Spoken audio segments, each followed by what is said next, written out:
Live to Facebook.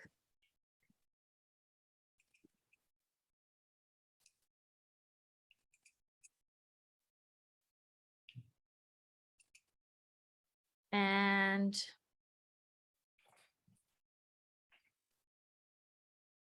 I think we're ready to go, Mark. All right. Well, hello, everybody. Welcome to Lit Balm 187 since the pandemic. We've had a little bit of a break. We haven't been around for the last month and a half, but we come back with aplomb, of course. And we are delighted with the curation of Kristina Marie Darling to present you an amazing show today, which includes Ruth Danon, Clifford Garstang, David Groff, Adrie Kusserow, Carol Mitchell, James Morehead, LJ Sysko. And we'll be hearing from you guys in just a minute. But in the meantime, I'm going to introduce my co-host, Cassandra Atherton, who is an award-winning prose poet and international expert on prose poetry. Her prose poetry is widely anthologized and has been translated into Japanese, Chinese, and Korean. Cassandra has published more than 30 books and is currently writing an illustrated book of prose poetry on the Hiroshima Maidens with funding from the Australia Council and the Victorian government. Cassandra co-wrote Prose Poetry, an Introduction, which came out from Princeton U Press, which is an amazing book, and co-edited the Anthology of Australian Prose Poetry. She's also commissioning editor for Westerly magazine and professor of writing and literature in Melbourne, Australia. Welcome back. Thank you so much. Thank you. And Mark has asked me, because I just received this one in the mail today from Peter Johnson. It's his collected. It's in a beautiful hardcover. And he asked me to write the introduction as a person who is absolutely devoted to the prose poem form. So I thought I might just read the title poem for you, which is called While the Undertaker Sleeps, which, if you know Peter's work, is very apt because he loves a bit of dark humor. Neanderthals used rocks to fell their prey. Cro-Magnons made tools from ivory and antlers. And me? A font of well-intentioned words frozen on the page with little chance of changing the world. Like on that hot summer day when ancient voices emanating from an abandoned well were discovered to be nothing more than a mischief of disgruntled rats. Which sounds like us, wouldn't you say? A well-meaning, befuddled species intent on doing as much good, bad, and everything in between, all during the wee hours of the morning while the undertaker sleeps, and the devils made flesh are stranded in duct tape loaded minivans in a junkyard looking suspiciously like hell. And I will follow up with my own prose poem, which is ekphrastic. I like to push the bounds of ekphrastic poetry. And so this one is on a gin still at the Sakureo distillery in Hiroshima. Late night, you view the city through the pink of a Sakureo gin bottle. You're nameless in the lamp's sepia light, a ghost word in the distillery. I've seen the copper still like a shining missile, its funnel tapering into a golden plume. I've imagined leaving handprints on its surface, playing the oversized flute to hear the fizz of rising bubbles. I can't remember if I drank it straight, on ice, perhaps tonic. Did I take you back to my hotel room, or was it the night I remember slipping down my spine? Now, as lilac infuses early morning, I try to recall your laddered ribcage, the origin of 5 small bruises on my thigh. Tangled up in bed sheets, all that lingers is the taste of peppery juniper. So now I might be a bit rusty, so you'll have to help me introduce Mark Vincennes. He is an Anglo-Swiss American poet, a fiction writer, translator, editor, publisher, designer, multi-genre artist, and musician. He has published over 30 books of poetry and translations and fiction, including more recently 39 Wonders and Other Management Issues, The Pearl Diver of Irunmani with White Pine Press, A Splash of Cave Paint with Spite and Dival, and a chapbook, An Alphabet of Last Rites with Chavina Bava. The King of Prussia is Drunk on Stars is forthcoming from Lavender Ink. Mark is also a prolific and brilliant translator, and he has translated from the German, Romanian, and French. He has published 11 books of translations. Most recently, and you might want to grab this one, an Audible Blue, Selected Poems, 1963 to 2016, by award-winning Swiss poet and novelist, and we all know his name here at Lit Balm, Klaus Merz. His own work has been translated into many languages, including Japanese, Chinese, Russian, French, Italian, Romanian, Greek, German, and Icelandic. He is currently working on a novel entitled The Age of Occasions. Vincenz is editor and publisher of Mad Hat Press, publisher of New American Writing. And here we go, people, for the first time in 6 weeks. He has lived all over the world, from Brazil to China to Iceland to India. He was born in Matilda Hospital on the Peak in Hong Kong, but he now lives on a farm in rural Western Massachusetts, overlooking Herman Melville's Greylock Mountain, Melville's inspiration for Moby Dick, where there are more, drumroll, jumping night crawlers, mimosa webworms, and American dagger moths than people. Now, if I was a worm, Mark, I would be a mimosa worm because I do love champagne and orange juice. So I don't know what mimosa worms get up to, but it's probably good. Over to you. Please read a poem. Of course. Actually, I'm going to read 2 short ones today. This one's from my collection in progress called Spells for the Wicked. And the poem's called Stars Sailing Over Ethiopia. Only recently it has been discovered that when you recycle your truths 10-fold, 20-fold, or in exoneration or vindication erased 1,000, the world crumbles. Each of our folkloric treasures reveal themselves, as has recently been discovered by Abel, an Ethiopian farmer plowing dry ruts in his soil. Each and every shard of hard-boiled evidence, from the leather scabbard to the fine-toothed ivory comb engraved in lions, the spinning jenny and the Clovis jugs, beakers, and jars, demonstrate our ancestors are within reach, just beneath the upper layer. All the evidence points to the thousands who have made their intrepid journeys into the heart of a smooth continent, over arid hinterlands, or into the crude heart of civilization to find religion, magic, or to seek spiritual guidance to align themselves with star formations, constellations, or the ACTGs of the deep quantum soup, those double-stranded base pairs in their fractal loop. And no, we won't go romantic and mythologize all those trillions of suns. We shall simply stand here at night and imagine that someday all this will finally be over. And the second poem is called Gastric Bypass. And it's for Ivor and Madeleine White. She sips her tiny cerveza and chews on her teeny tapper, a mini black olive marinated in lemon and rosemary, skewered on a frilly cocktail stick. She takes her petite nibbles and contemplates the meaning of her long marriage. 30 chews for a morsel no larger than a little fingernail. Besides, she says, they muck up her new braces. She's thinner than I last saw her, but not much.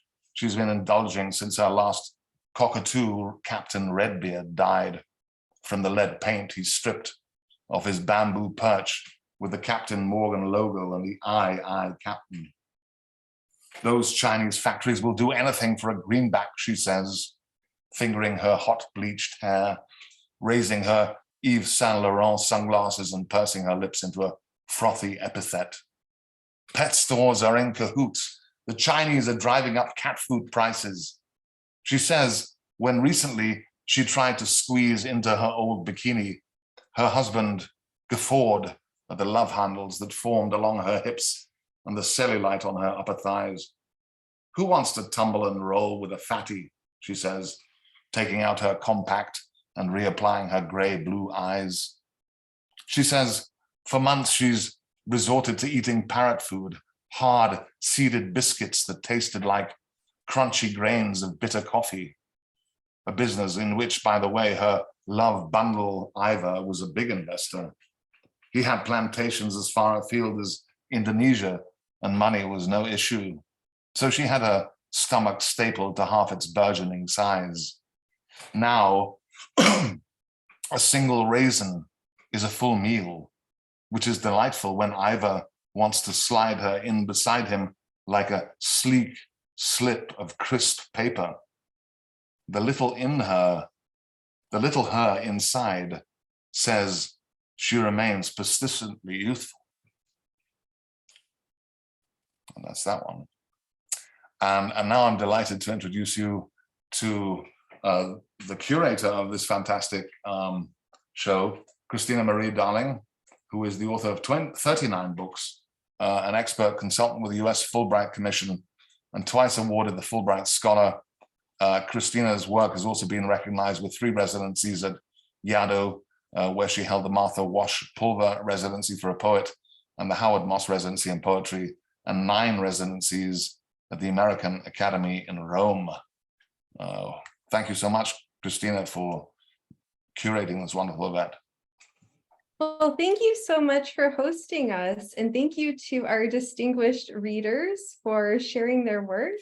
I look forward to a lovely night of poetry and prose. And before we dive into the readings, I wanted to, in the spirit of Cassandra's wonderful prose poetry reading, I wanted to share a micro fiction, which is called The Tears of Things.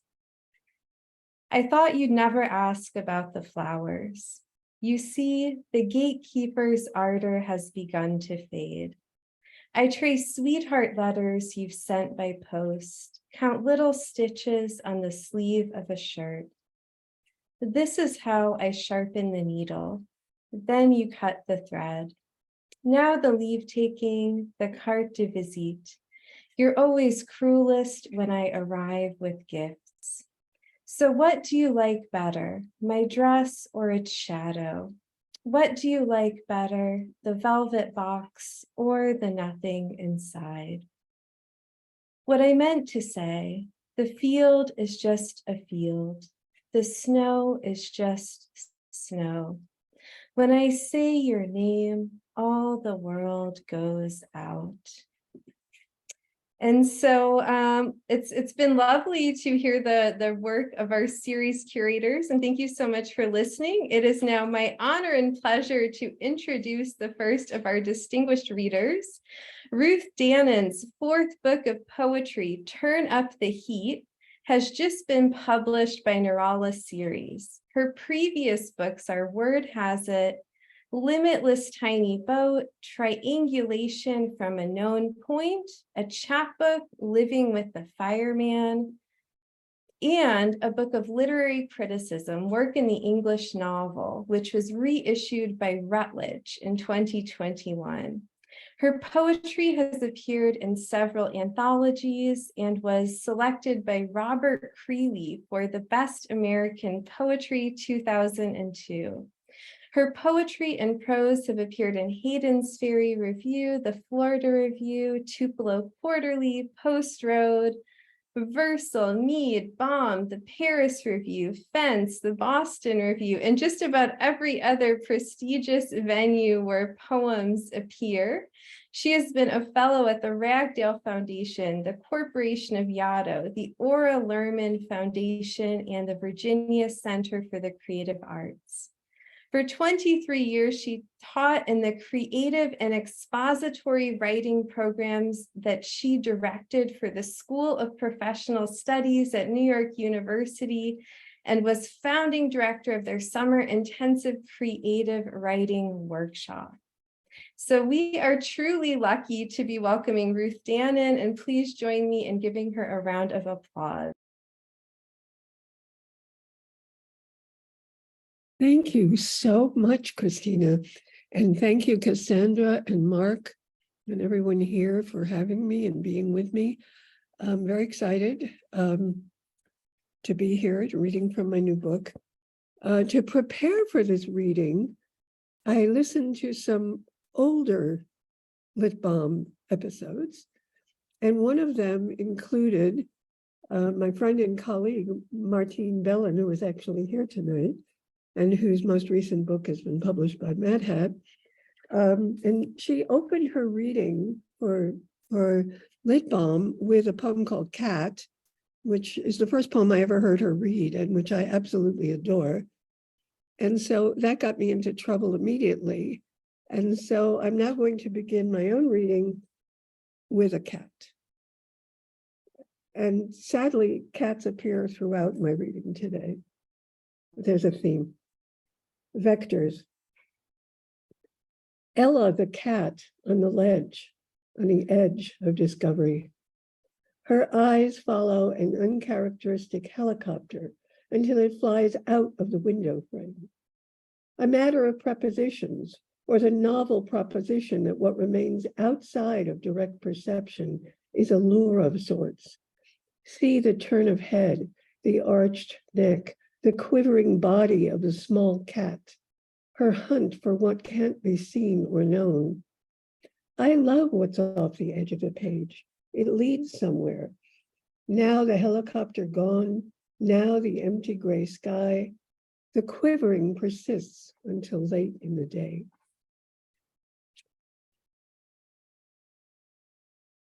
This book was written before, during, and after the pandemic. And other things happened. And I went to Sardinia before. We endured the pandemic. We endured the presidency of He Who Shall Not Be Named. And then we came out of a lot of that, and that has shaped this book. There are some characters in this book that are important to know about, although you may not meet all of them today. One of them is the Saint Anthony of the Desert, the Egyptian saint, not the saint of hopeless causes. This is a saint of hermits. Giordano Bruno, who was a 16th century martyr, who was intellectual martyr, who was burned at the stake in the Campo de Fiore in Rome and has become a hero of mine, and my husband. So there are these three men in this book, and you may meet some of them. I may not meet all of them, but you may meet some of them. This poem is called The Gamble, and it is set in Sardinia. And the only thing you need to know are that Galtelli and Orosei are the names of towns. The Gamble. If you find me face flat down on the road between Galtelli and Orosei, do not assume I require prayer or pity. Know that at the feast of St. Anthony, I gambled on the wrong saint. I was betting on the saint of beautiful lost things from Padua when I should have known that it was the hermit from the Egyptian desert who tamed the devil with stick and pig that I should have named my own. All night fires insist and burn. White ash covers the ground. Where there was sun, now shadow. And when they strip the cork from the bottom of the tree, trust it, the bark grows back. So in Sardinia, what they do is they make these huge bonfires in honor of St. Anthony, and in the middle of the bonfire, there's a tree that sticks out. So it sticks out from the bonfire, and the bonfire is bigger than a house. It's enormous. And when I saw that, it made me think of Giordano Bruno in the Campo de Fiore, the statue, which is apparently not a likeness at all, but it's there. And so those two came together in my mind. And I can't read too many of the Bruno poems because they're kind of long, but he was prescient in that he thought there were, not only did the earth revolve around the sun rather than the other way around, but he thought there were an infinite number of suns and an infinite number of earths. And hey, we have the Webb telescope, and guess what? So he is kind of a hero of mine, and they burned him at the stake for all kinds of bad behavior, including thinking.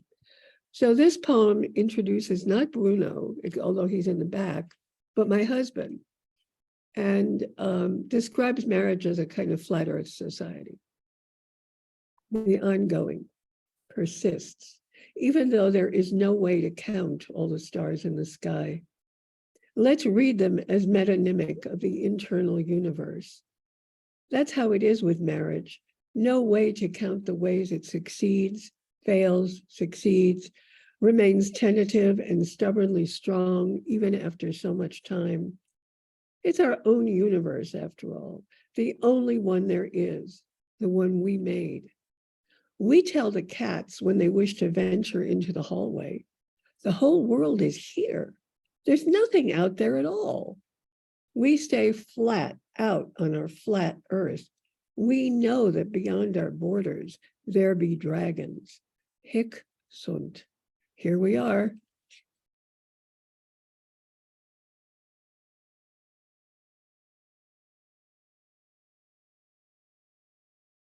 Today, I finally learned how to put stickers in my book. It was very exciting. I put them in the wrong way and then I could never find the pages, and now I figured out how to do it. This poem is called How We Live Now. And it's based on a story that a friend of mine told about her husband, called How We Live Now. I have heard lately, more than once, of men falling out of their beds. Sometimes they hurt themselves falling out of bed, and so resort to sleeping on the floor. And I've heard as well that the women living with the men who fall out of their beds are forced to sleep alone, because the force that forces these men to fall out of their beds is dangerous to the women they sleep next to. I have heard lately of women eating dinner alone because the men who fall out of their beds and sleep on the floor go to sleep very early and so are not awake when the women are hungry. Don't you think these are strange times? We are wearing our masks indoors. When the women eat alone, they become particular. The place setting just so, the candles lit, one glass of wine, one piece of chocolate to end the meal. This is how we live. This is what we have come to.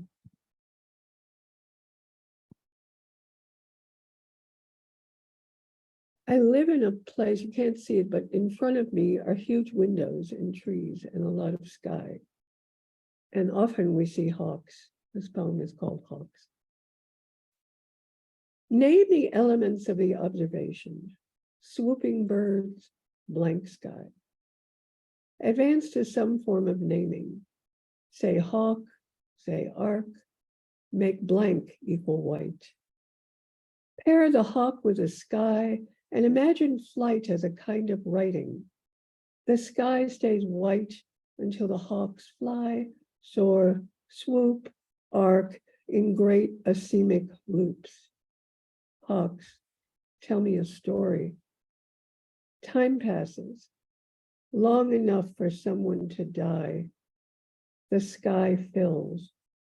Read until the white sky turns gray, until everything blurs. I'm just going to read two more poems. This one is called The Rainy Season. Somehow I'm inspired by Cassandra today because I'm reading a lot of prose poems. I don't know, just happened. The Rainy Season. Out of nowhere, and for no explicable reason, 4 fire alarms in my building on the same rain-drenched day.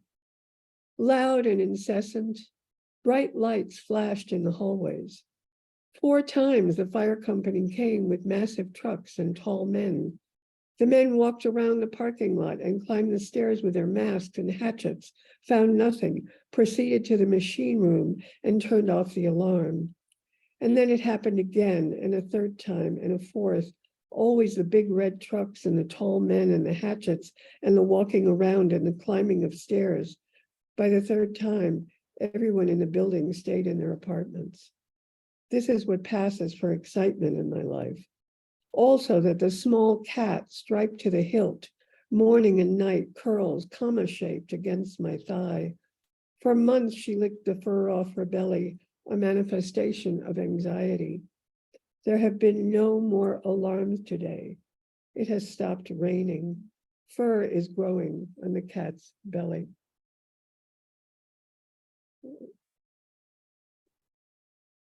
And I'm going to close with a poem which is kind of an ars poetica for this book. The narrative frame revised. Let us say for argument's sake that life has no plot. That is to say, there is a certain beginning, I was born, etc., and an uncertain end, and the rest is continuum.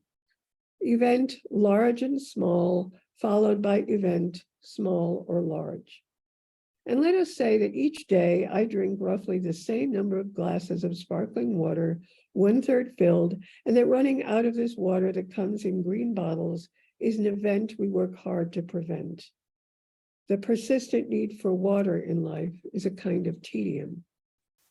Let us further say that this week, the striped cat has been particularly skittish and seems to have taken up reclining on a red towel that was placed randomly on the cream-colored couch in the living room, such that she is easily the most visually arresting item in the room. She is not trying to be visually compelling. She just wants peace. This new habit of the cat can be called a happy event, a swerve in the continuum, what might in a text be called a poetic event. That, in a plotless life, is what we live for. Thank you so very, very much.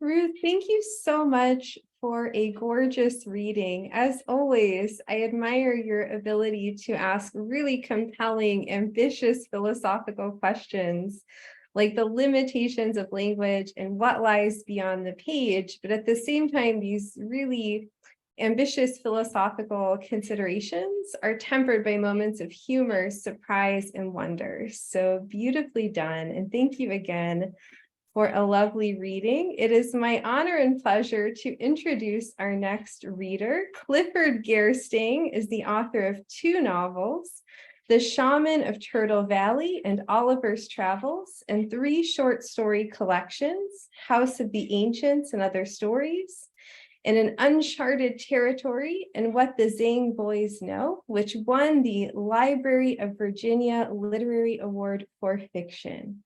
A former international lawyer, his new novel, The Last Bird of Paradise, is set in Singapore, where he lived for nearly a decade. He currently lives in the Shenandoah Valley of Virginia. Please join me in welcoming Clifford Garstang. Thank you very much, Kristina, and thank you to Mark and Cassandra for having me back to Lit Balm. It's I don't remember how long ago it was, but it was a pleasure before, and it's a pleasure to be back. And thanks to all of you for coming. I put up in my background the cover of my last book, Oliver's Travels. I'm between these books. That one came out a little over a year ago, and the new book is coming out in about 6 months. So I thought I would read a little bit from both of them. Oliver's Travels is about a recent college graduate and young philosopher named Ollie Tucker.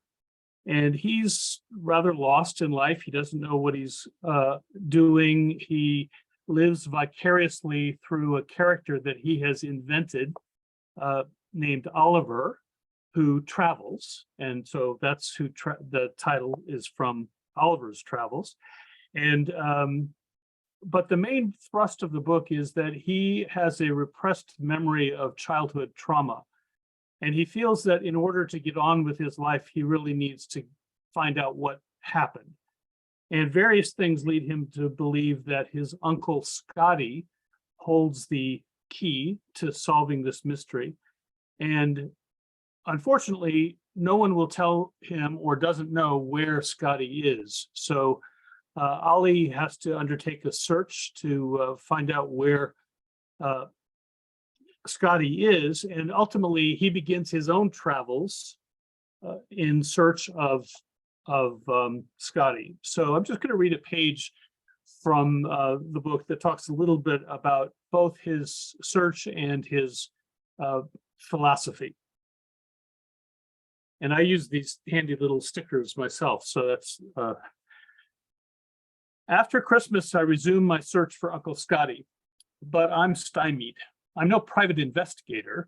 And while I did a fair amount of research in college, back then I was looking for things like alternative translations of Heraclitus and journal articles on the origins of phenomenology, not the whereabouts, which could be anywhere on the planet, of a particular human being who may or may not be alive.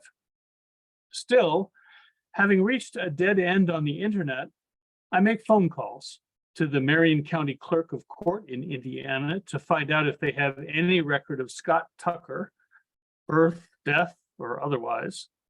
But I run into the same problem there I had online, too many hits.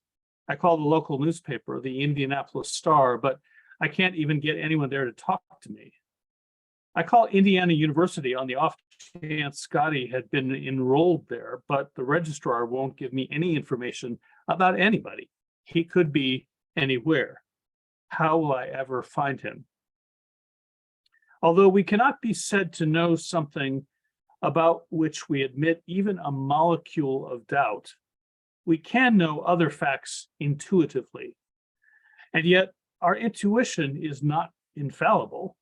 Put another way, my intuition that Uncle Scotty is alive does not make the fact true. What I sense, what I perceive could very well be wrong. It may be little better than a guess. Professor Russell had once asked our class, does knowledge come from within, or is it external to the knower? At first I was puzzled by the question. Isn't it circular? Tentatively, I raised my hand and Russell nodded in my direction. The answer, it seems to me, is unknowable, I said, kind of like the proverbial tree falling in the forest. We assume it makes a sound, but we can't be certain. So knowledge depends on both the known and the knower? Yes. How then can we consider anything to be true? So I pondered his question. We can't, I said, sinking into a pool of undergraduate despair. If there's nothing we can know, what's the point?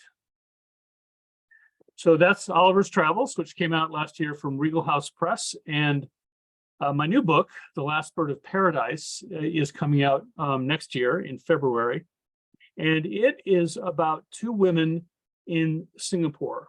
One of the women is a young English woman who leaves England for Singapore at the beginning of the First World War in 1914.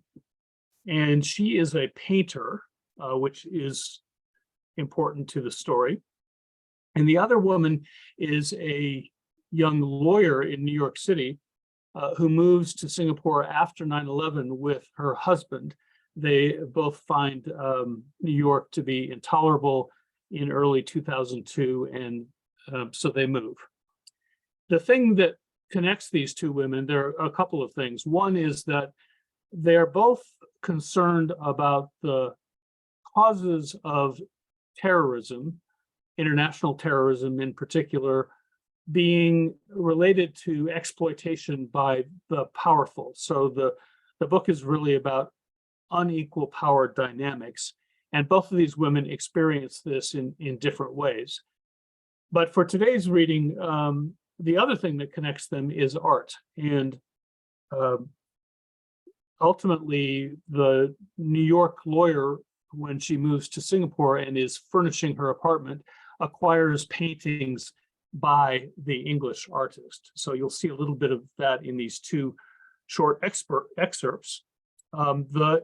The excerpts from 1914 and 15 are actually diary entries from Elizabeth Pennington is her name, and she's quite a good artist, and she studied with a famous English painter whose name is mentioned here, Richard Bromley. So this is an entry from 8 September 1914. I thought the voyage might never end, but I thank the heavens that it has. No doubt it will take some time to settle in here, and I am still stubbornly resentful to have been banished so, but I must be optimistic. It will do me no good to dwell on the calamities of the past. For one thing, I am most fortunate that Uncle Cyril has taken me in, and my fears of being placed in servitude were unfounded. Instead, it seems I am to be like his own daughter, filling a familial void and creating an atmosphere he has never had the pleasure to experience. Furthermore, this house is truly a marvel. He says when he first arrived in Singapore as a young lawyer, having been accepted as a clerk in one of the local firms, He stayed for a time at the Raffles Hotel, eventually taking rooms in a lodging house until such time as he rose in esteem in the legal community, established his own firm, and could afford to build a bungalow. He calls it Heatherly, a name he has had carved into a stone at the entrance gate after a cottage he remembered in Sussex where he spent time as a young man. It reminds me of nothing I've seen in England, not even Richard Bromley's house, although Uncle tells me it is based on English designs that have been modified for the tropics. It is never cold here. I am sure come winter I shall miss sitting by the stove on a brisk evening. So exterior walls serve only to hold up the roof and not to keep out the chill. In most rooms, we have broad windows, or no covering at all except shutters to protect from the occasional blowing rainstorm and to serve the dictates of modesty. Under a portico, broad steps lead up to the front veranda and the entry hall with the drawing room to the left and dining room to the right. So much space. Compared to our modest cottage at home, this seems a palace, although neither electricity nor telephone lines have yet reached it, lending the house an even more rustic and remote character. The bedrooms, which are generously proportioned, are upstairs and equipped with what I initially mistook for sheer curtains around the beds. Uncle informs me that this fine cotton netting is protection against mosquitoes, which carry, apparently, a deadly disease. It has taken me some time to grow accustomed to sleeping inside the netting, which at first made me feel as though I had been wrapped in a shroud. Now, though, the enclosed space gives me some comfort, providing at least the illusion of security in this unfamiliar land. Then there are spaces out of doors. It is such a joy to take tea on the veranda, which wraps around 3/4 of the house, with the jungle only yards away, so lush.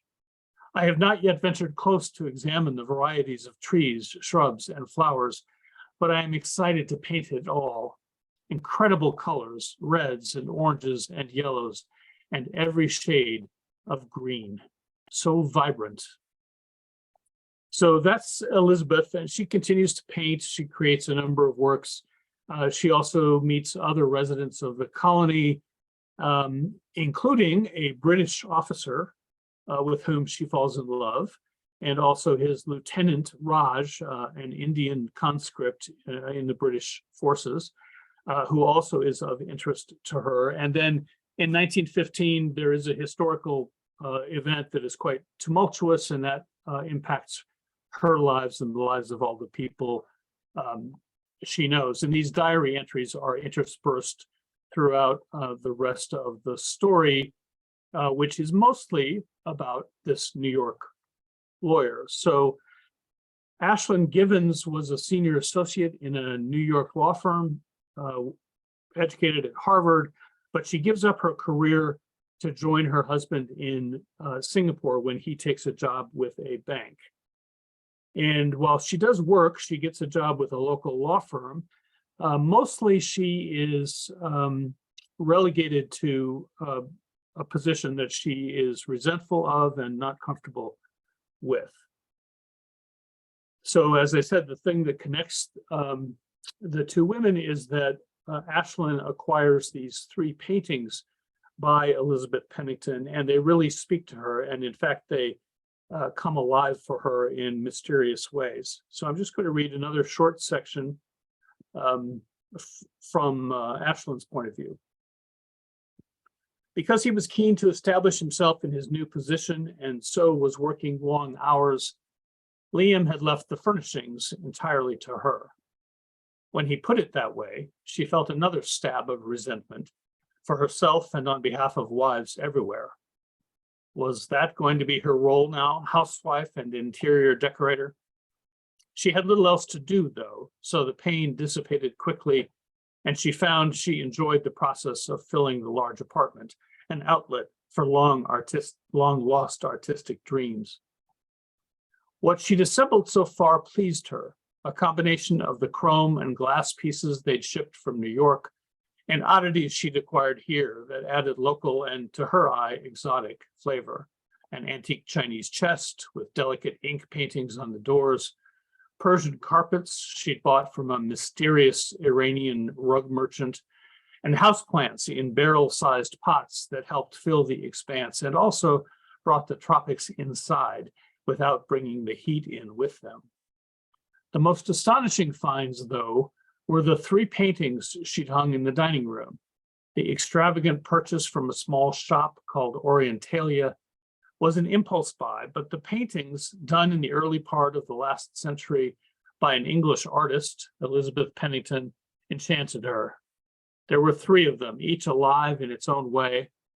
At the center of the largest of the 3, a temple scene, was a woman who was looking right at her or at the artist, as if daring her to come closer.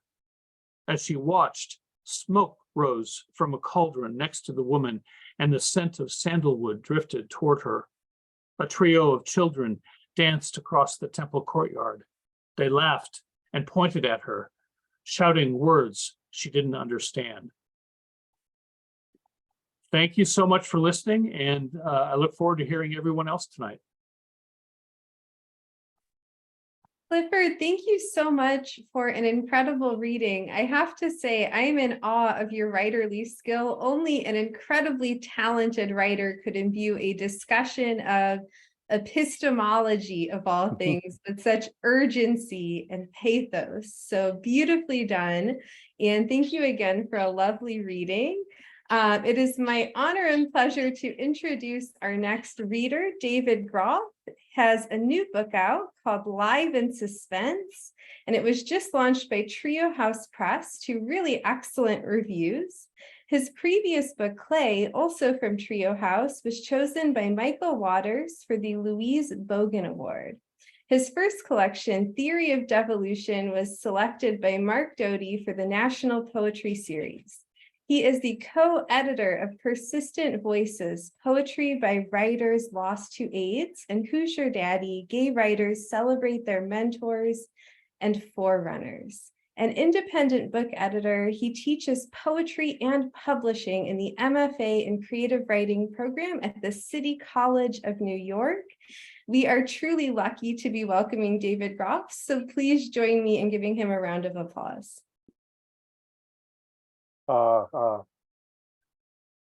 Thank you, Kristina and Cassandra and Mark for hosting and bringing us all together. And I thank my fellow readers, and I'm grateful for everyone listening on this Sunday afternoon and Sunday evening. I'm reading from my new book of poems, Live in Suspense or Live in Suspense. It is a heteronym and part of, I hope, the energy of the book that Trio House just published. And as the title suggests, I hope I'm interested in how the more we live in not knowing what will happen next, that we're suspended in unknowing, and I feel personally waiting for the next mortal thing to happen. And I think these poems ultimately move to a place where we can rest in suspense. I've talked about this first poem in an interview recently, and I wanted to read it for that reason, because it sets up the book title for me. And it's called Suspense. At last, I have learned to shut up. You squint, pause, shiver, seized by silence. In New York, a negative soliloquy. I've grown into the sense not to tender chatter, not to let panic preside, to reside inside myself and let our absence be presence. Still, your eclipse of sound darkens our table. I know once you speak, we change. What secret will you share? By not asking, do I betray you? Will love or death, large or small, rise like a sun or a beast? This restaurant is wrestling voices. This espresso is getting cold. I listen to your eyes. I live in suspense. This next poem is a longer poem and seeks to try to bring various suspenseful and grievous moments together. I think it's pretty clear what's going on in the poem. I'll say simply, it's set alongside a lake in Maine in a former slate mining town, this town that mined slate. And it's called Disbelieving These Deaths, I Go to Sit by Lake Hebron. A thunderstorm has spun from a near blue sky, then faded like a tantrum, the child sunny and unharmed. Warmth like a human's breath shrugs off the fall wind. The lake is only mildly disturbed. It didn't know the deceased, so its sympathies don't extend to empathy, and it's a lake, not a pathetic fallacy, though I try. I work to stay here, not to be netted to various keenings. Hard to do, even on a good day. In the shallows are the slabs of slate like coffins fallen off a truck, each one not containing a body I knew, although slate caskets, irretrievable in water, speak to me. They inform me that if I were really here, I'd notice the cloud very like a whale until it blossoms like a poppy fast. A chorus of dead from a chorus of caskets ought to open their lids and shoulder out their slabs to walk on water. My dead father would eye the lake for plops of fish he could catch and feel guilty for eating eye to eye, though he was dubious of lakes, preferring currents, local water strung to seas, which lets me see him as a river, bodies of water as bodies, as metaphors, including the Babylon waters of weeping.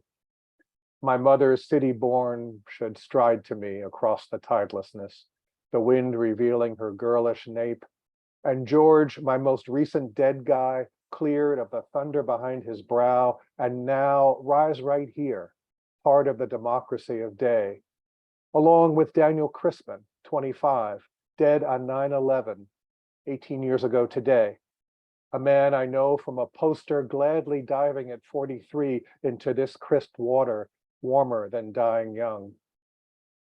All my loves with AIDS, the guys who I drag everywhere, Ron, Len, Craig, Jay, Paul, Mark, John, Tom, Richard, the armada ghosting the cove, their wakes cut short, should land on the island I am. Hebron, the first city, arid, blazes from across the ocean, its millennia of murders, histories bleeding into each other, torches and missiles and rifles like lake lightning. Children killed in cars or cages, they should splash. All of these once knew the word for lake, said lake, swam in a lake of genuine water, fell through the frosty metaphor of lake, their lips too blue and sown ever to say lake again. Here they are, none of them at all, evaporated out of time until I become a lake nobody swims in.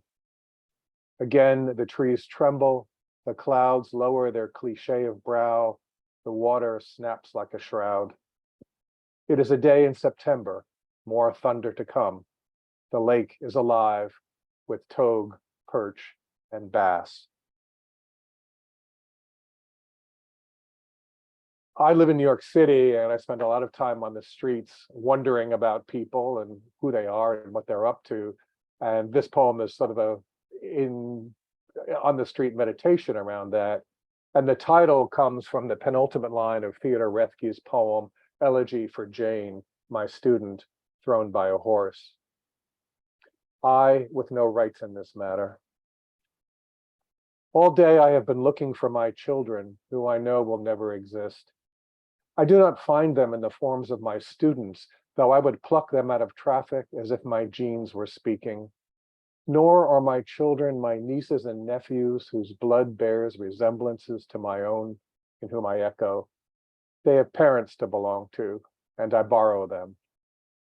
Tangled amid the toddlers and strollers, the elementary kids skipping beside their dads to school, the 10-year-olds walking boldly alone past the chanting man in the compost bin, the sullen or screeching teens, all angry angles, their parents, practiced men and women who once as babies might have sat on my lap and now run enterprises. I am where among them? My non-procreation seemed the condition of my freedom. I who swept from man to man, who lived like a boy, who felt like no one's father, not even his own, who in the prime of his sperm suspected his semen was deadly, who saw men of a generation give birth to death, his ejaculations dead ends, ciphers of surges and love, who can't run fast enough to catch the fading train.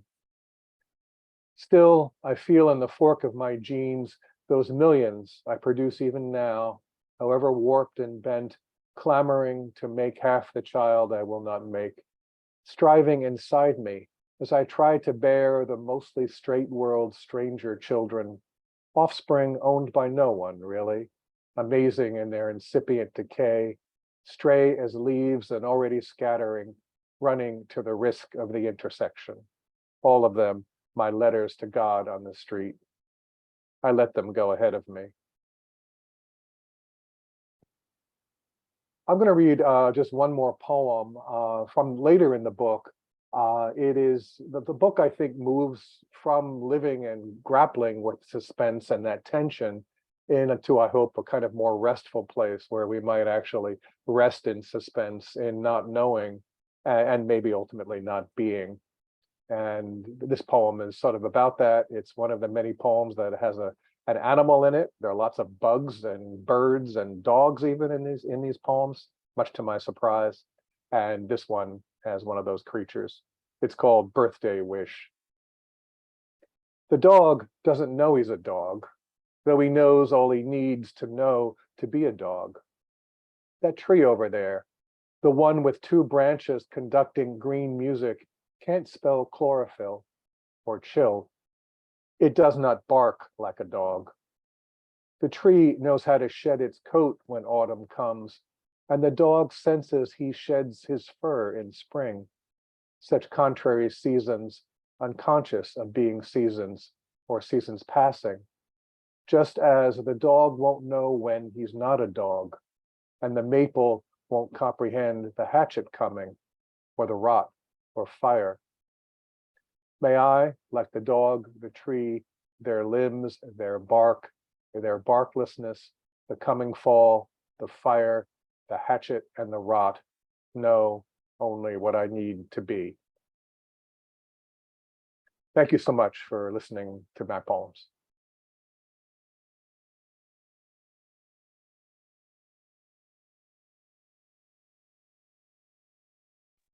Kristina, I don't think you're still muted. Oh, yeah. Well, thank you, David, for an incredible reading. I have to say, it is so arresting and refreshing to encounter a poetics of social justice that embraces uncertainty and ambiguity and nuance. So beautifully done. And I've been a great admirer of your work for years. So it's a real pleasure to hear you read from your new book. So thank you again. I'm really thrilled to introduce our next reader. Adrie Kusserow is a cultural anthropologist whose ethnographic fieldwork has focused on refugees from Uganda, South Sudan, India, and Vermont. She has written 4 books, 2 books of poetry with BOA editions, an ethnography from Palgrave Macmillan, and her forthcoming book, The Trauma Mantras, will soon launch from Duke University Press, and it is a memoir in prose poems. She is currently chair of the Department of Sociology and Anthropology at St. Michael's College in Colchester, Vermont, where she teaches. She lives with her husband and mother in Underhill, Vermont, on the same land where she was born and raised. Please join me in welcoming Adrie Kusserow. Thank you, Kristina. Thank you, Cassandra and Mark. It's a privilege to be here. So again, I'm kind of an oddball in a lot of readings because I'm a cultural anthropologist. But I'm going to start out with a poem that's called Mating Not. And it's about one of the times that I was in South Sudan. We were working with the Lost Boys of Sudan that had resettled in Vermont to build a girls' school, a boarding school for girls that we got money from a World Bank grant. So we were living in the bush with my children. It was pretty intense. And we also brought students, I should say, from University of Vermont and the college I teach. So this is called Mating Not, and it's based in Yei, South Sudan. Back then, between wars, when it was safe, and the Lord's Resistance Army wasn't on another child kidnapping tour, our whole family stayed out in the bush while the girls' school was built. We slept in battered tents, shooing chickens away, along with the students from the college where we taught.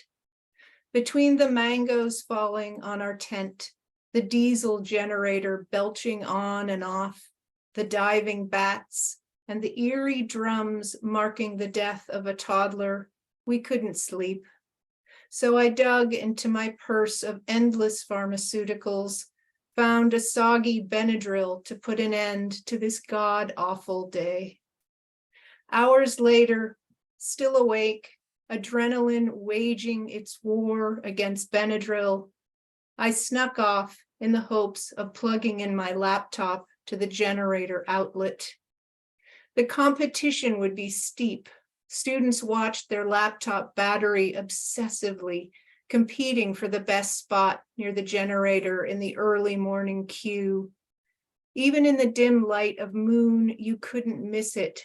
A vast T-shaped vein of electric current mauled by the charging cords of NGO laptops and iPhones, a tangled nest of dozens of cords wrapped around each other, vying for the best spot.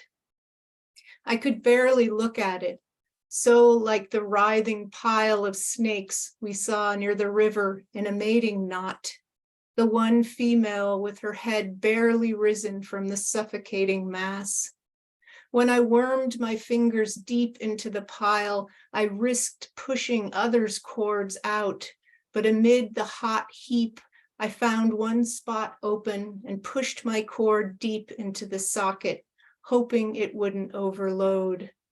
I felt sick, so violent, taking so much from that stick-thin, anemic country that kept getting pummeled with war. Still, plugged in, I felt safe, backed up, and I knew I'd finally sleep.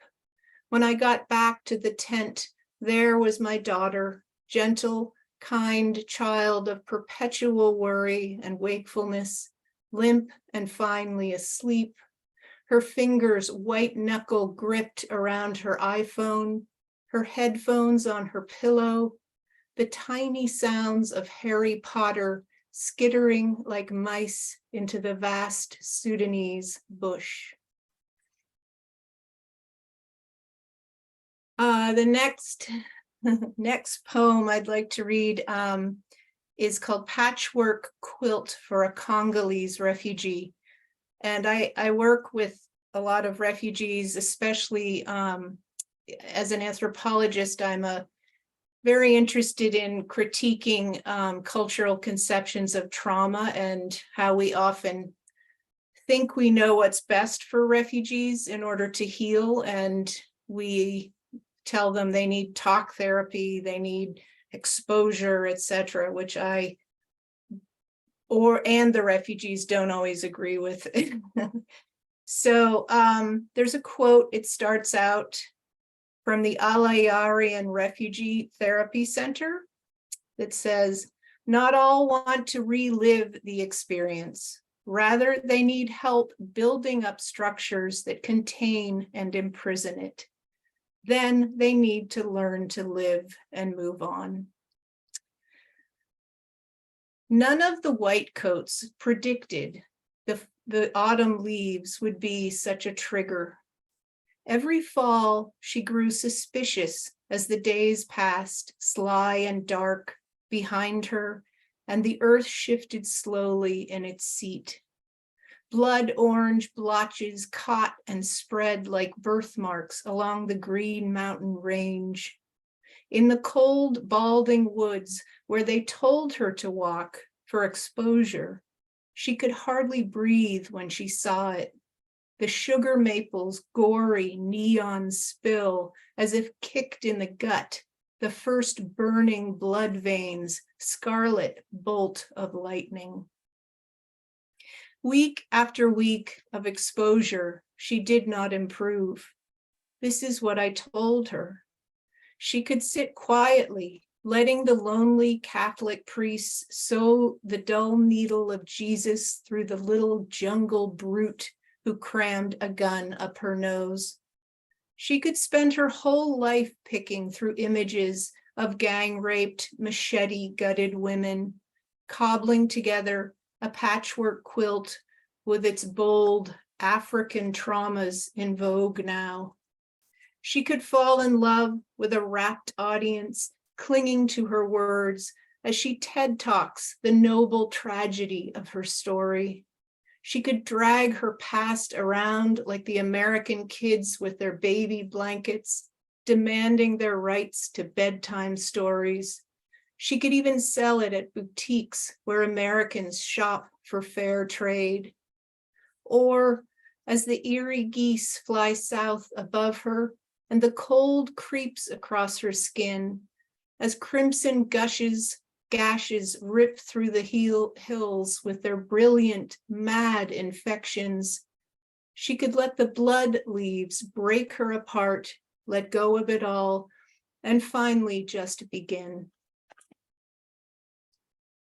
Let's see. Okay, so I want to read another poem that is called What Makes Us Not Buddhists. Much of my fieldwork as an anthropologist is in Nepal, northern and southern India, and Bhutan. And I went to divinity school. I'm a longtime studier of Tibetan Buddhism. And I'm always kind of fascinated by how Western Buddhists are different from the Buddhists I meet in Tibet, India, Bhutan. So this is What Makes Us Not Buddhists. Ladakh, northern India, and Underhill, Vermont. In Ladakh, it's Satsa time. Fields of monks and nuns chant, torsos bobbing, their mantras thick and shifting suddenly in wild Buddhist murmurations. Monks in flip-flops shuffle from cremation pyres, hands filled with bone fragments from last winter's dead, smashing and grinding them with stone. Pulverized, mixed with silt and water, sprinkled with mustard seeds, packed into pudgy clay molds in the shape of a tiny stupa. They'll place the tsatsa high in the mountains to be pummeled by the wind and snow, crushed by the wild blue sheep as they pick their way through the cliffs and eroding soil. Tsatsa are never meant to last. It's late September in Vermont, the light like weak tea. We are all so sick of quarantine. My husband plants his tulip bulbs, their shape and color identical to the tsatsa. He, stocky and stubborn, leaves the house in a huff, plants them fiercely as a way to hang on, nailing beauty in place, a way to not let go. He digs and digs down nearly a foot, his shovel violent, his psyche swelling on fire. My mother, hungry for company, hobbles into the garden to watch him tentatively, as if she is a burden, her spine bending in irrelevance, as if trying to duck under the entire world, her loneliness hanging off her like an old coat. He digs and digs with a kind of joyous violence. With each bulb, he plants deep bombs, a nod to a stubborn, bull-headed beauty, a ritual fuck you to all that threatens to oust it from this world. All winter, he eyes them from his watchtower, guarded by a high fence, cursing the rodents and deer, holding on until May, when their thousands of dark red tongues will rise and obliterate everything in their wake. Meanwhile, our prayer flags flutter, free-floating gills, sucking at the air, sharp, greedy. That's my last poem. So these are all prose poems, but thank you. Adrie, thank you so much for a moving and really incredible reading. I have to say that you remind us so subtly and skillfully that hybridity is not just about form and, prose forms, but it's also about, cultivating dialogue and conversation between disciplines, between ways of seeing the world and ways of understanding the world around us. So I really appreciated hearing your work today. And thank you again for such a lovely and moving reading. I am thrilled to introduce our next reader. Carol Mitchell is a Caribbean immigrant living in the US. Her debut novel for adults will be published in September by Central Avenue Publishing. She has published 18 books for children, 3 with HarperCollins UK and 15 with Caribbean Reads Publishing. She holds an MFA from George Mason University, where she is an Alan Chuse International Writers Center Fellow. She is also a Fellow of the Virginia Center for the Creative Arts. She writes a Caribbean literature column for a magazine published by Gecko Publishing. Her short stories have appeared widely, and she reviews books on her blog for various journals. She was longlisted for the 2016 Burt Award for Caribbean Literature and shortlisted for the 2021 Bocas Children's Literature Prize. 4 of her short stories have been longlisted for the Commonwealth Short Story Prize. She lives in Virginia and teaches writing at George Mason University and George Washington University. Please join me in welcoming Carol Mitchell. Thanks so much. It's great to be here. Thanks, Kristina and Cassandra and Mark, and to everyone who's listening in. I'm really happy to be reading with this event, and hopefully not the last time. So my book was called What Start Bad Morning. It's coming out on September 19th, which felt really far away until recently.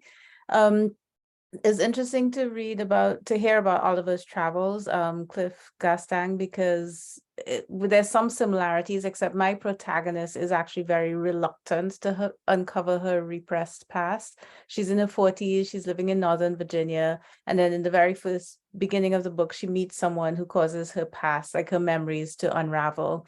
The journey takes her into her past, to Trinidad and to Jamaica. The section I'm going to be reading, I'm just going to read a short section from it, and it's set in the past in Trinidad, in the Caribbean.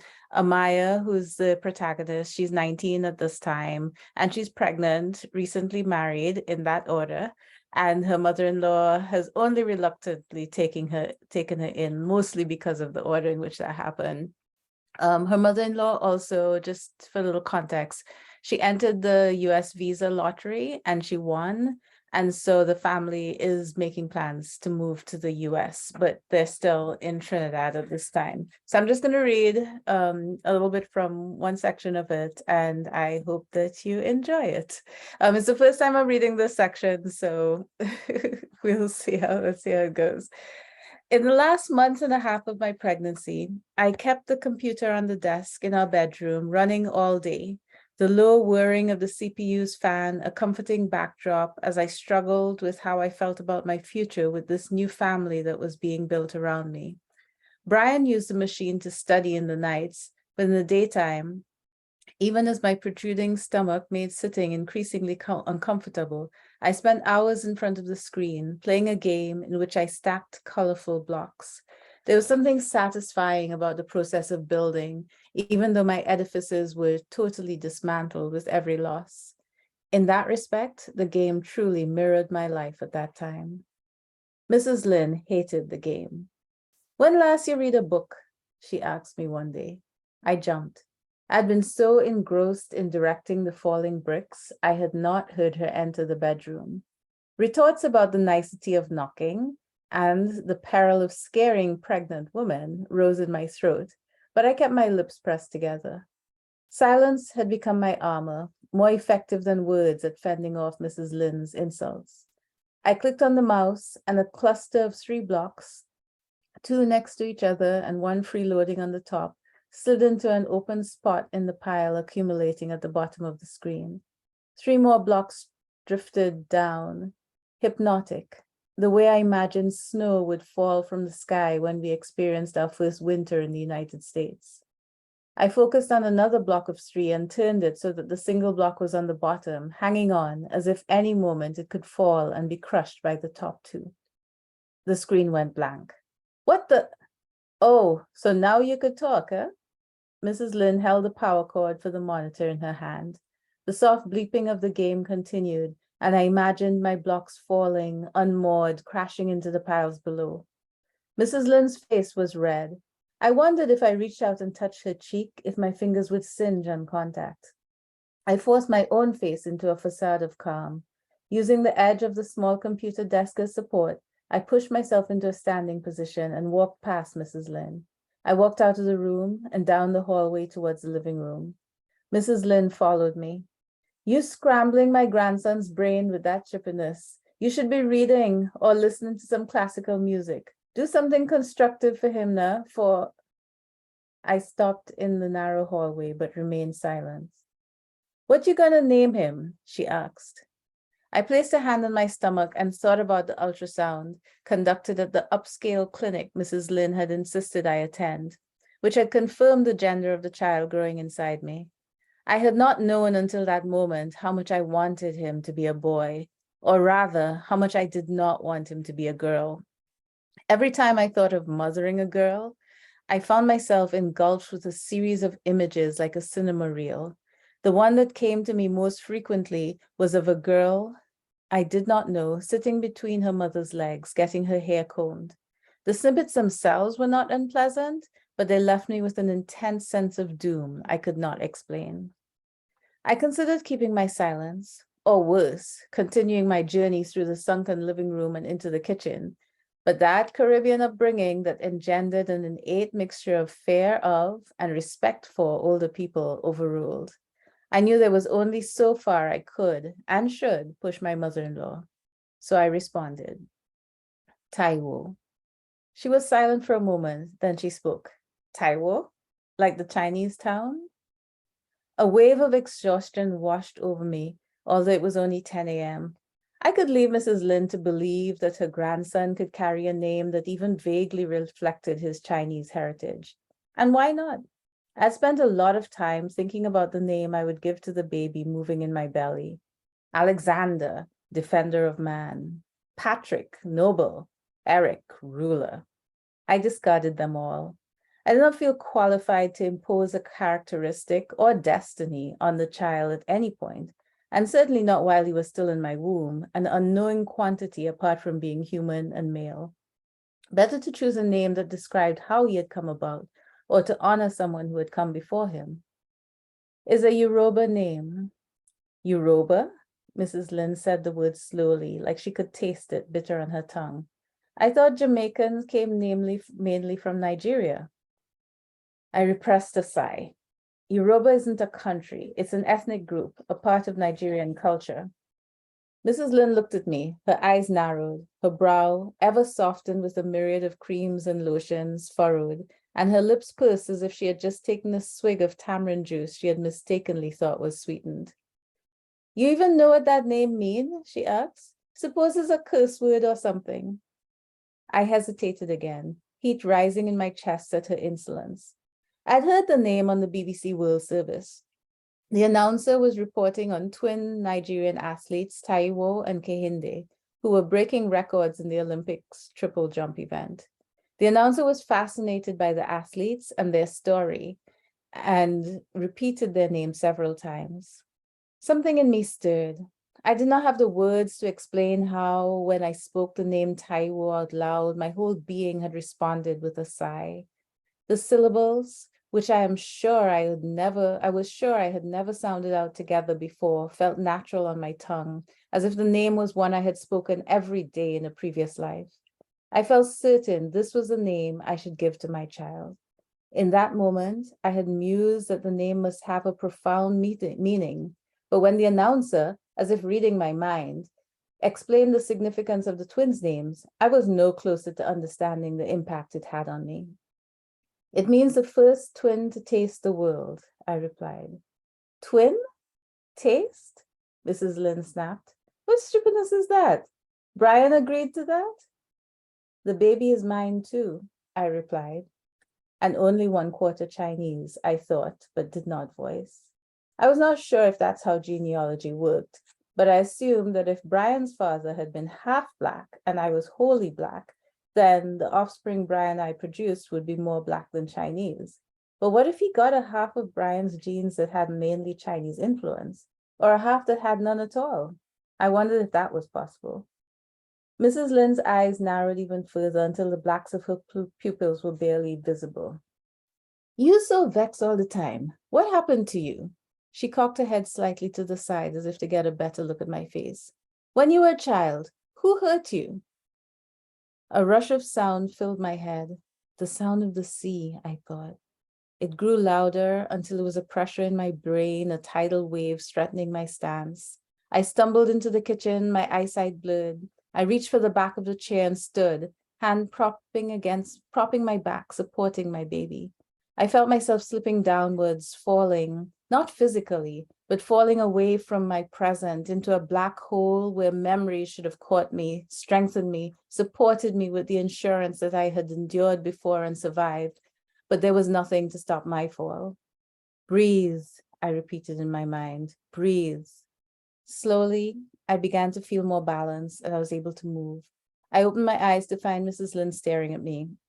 My mother-in-law's head was still tilted to one side, but her lips, which had been pursed in exasperation, now turned slightly downward, and she dropped her hands from her hips.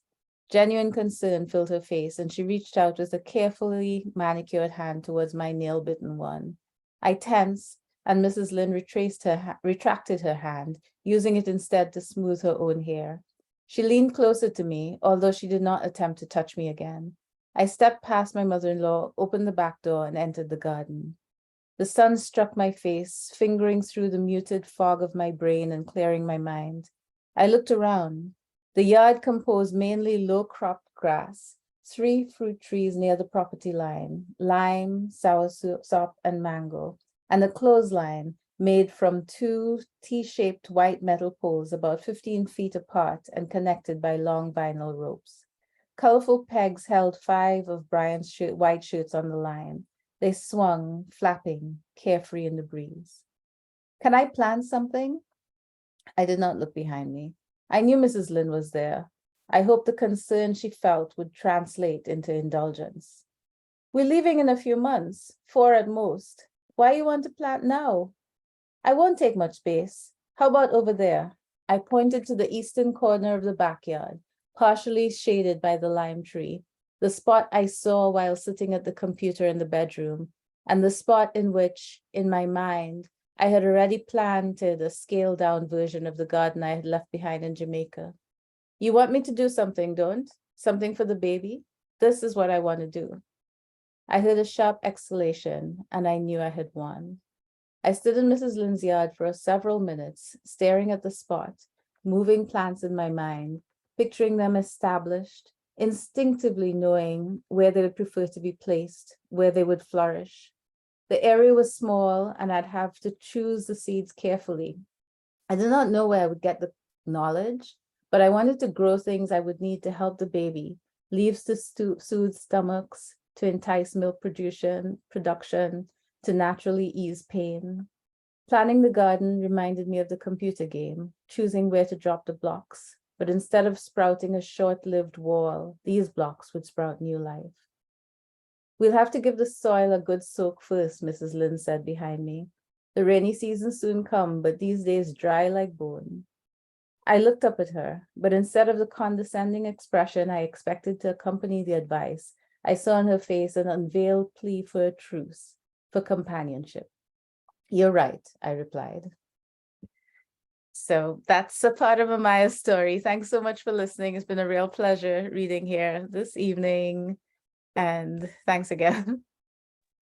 Carol, thank you so much for a gorgeous reading. I agree with Ruth that your fiction is just riveting. And I have to say, I particularly admire the way that your narrator confronts all that is unspeakable about motherhood, like not wanting the child to be a girl and not wanting to impose a destiny on the child through choosing a name. Like those were such powerful moments in the book, and a real pleasure to hear you read aloud from your forthcoming novel. So thank you again. And I am thrilled to introduce our next reader. James Morehead is Poet Laureate of Dublin, California, host of the fantastic Viewless Wings Poetry podcast, and has published several collections of poetry, including Canvas, Portraits of Red and Gray, and The Plague Doctor.